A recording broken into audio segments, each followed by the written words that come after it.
It's 3 p.m. You started the day focused. You had your list. You were making progress. And then somewhere in the early afternoon, without warning, it all collapsed. Your brain feels foggy. Decisions feel harder than they should. You reread the same sentence 4 times. You open your phone not because you want to, but because your brain is desperately looking for something easy. Most people blame their lunch, or their sleep, or their willpower. But the actual cause is a specific biological mechanism happening inside your brain every single afternoon. And once you understand it, you can work with it instead of against it. Your body runs on a 24-hour internal clock called the circadian rhythm. And built into that clock is a feature that almost nobody talks about, a mandatory low-energy window in the early to mid-afternoon, typically between 1 p.m. and 3 p.m. Every human on the planet experiences this, regardless of how much they slept, what they ate, or how motivated they are. Research from the Salk Institute shows that this circadian dip triggers a measurable drop in alertness, reaction time, and cognitive performance. It is the same biological mechanism that drives the traditional afternoon nap culture in Mediterranean and Latin American countries. Not laziness, but biology. During this window, your core body temperature drops slightly. Melatonin levels begin a small rise. Your brain's arousal systems naturally dial back. This is not a malfunction. It is a feature. The problem is that modern work culture expects peak performance at exactly this time. Meetings are scheduled, deadlines arrive, and you're sitting there trying to force your biology into a pattern it was never designed for. The second mechanism driving your 3 p.m. crash is called adenosine pressure, and this one compounds with the circadian dip to make the afternoon wall feel almost insurmountable. Adenosine is a chemical that your brain produces as a natural byproduct of neural activity. Every hour you are awake and thinking, adenosine accumulates in your brain. As it builds up, it binds to receptors that suppress alertness and promote sleepiness.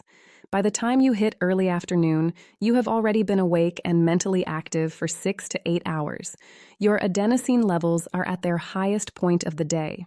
Combined with the circadian dip, this is why the 3 p.m. wall feels like hitting a physical barrier, not just feeling a little tired. Caffeine works by temporarily blocking adenosine receptors. It does not reduce adenosine. It just prevents the signal from getting through. This is why coffee after 12 p.m. extends the problem into the night. The adenosine is still there, waiting to bind the moment caffeine wears off. This is also why a 20-minute nap in the early afternoon is more restorative than an hour of forcing yourself through the wall. Short sleep clears adenosine rapidly. Your brain resets without the grogginess of deep sleep. Multiple studies confirm a 10 to 20-minute nap improves afternoon cognitive performance by up to 34%. There is a third factor that most people never consider, and it explains why the 3 p.m. crash feels much worse on busy, decision-heavy days. Your prefrontal cortex, the brain region responsible for focus, planning, and decision-making, runs primarily on glucose, and it consumes it at a rate that scales with the complexity and number of decisions you make. By mid-afternoon on a high-demand day, your prefrontal cortex is running low on fuel. This creates a well-documented phenomenon called decision fatigue. The more choices you have made since morning, the worse your decision quality becomes, regardless of the importance of the decision. A landmark study published in the Proceedings of the National Academy of Sciences analyzed over 1,000 judicial parole decisions and found that judges approved parole in roughly 65% of cases after a meal break, dropping to nearly zero just before the break. Not because the cases changed, but because the judge's decision-making capacity was depleted. Your 3 p.m. wall is often a combination of all three: circadian dip, peak adenosine pressure, and depleted decision-making capacity. They arrive at the same time every day. 1. Schedule deep work before 1 p.m. Your highest cognitive performance window is typically between 9 a.m. and noon. This is when circadian alertness is rising, adenosine is still relatively low, and glucose is replenished from morning intake. Protect this window ruthlessly. No meetings, no emails, no administrative tasks. Deep work only. 2. The strategic 20-minute nap. If your schedule allows it, a 20-minute nap between 1 p.m. and 3 p.m. is the single most powerful intervention for afternoon performance. Set an alarm for exactly 20 minutes. Longer, and you enter deep sleep, causing grogginess. At 20 minutes, you clear adenosine without crossing into slow-wave sleep. Studies show this improves alertness, reaction time, and working memory for 2 to 3 hours afterward. 3. Protein over carbohydrates at lunch. High carbohydrate lunches spike blood glucose and then cause a crash, compounding the circadian dip with a metabolic one.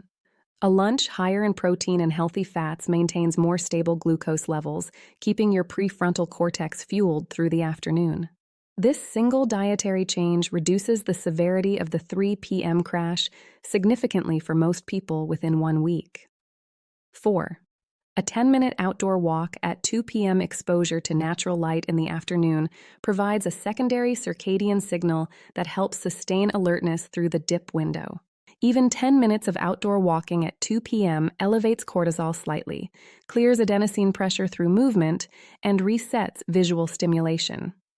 Research from Stanford shows that walking also increases creative thinking by up to 81%, making your post-walk work meaningfully better.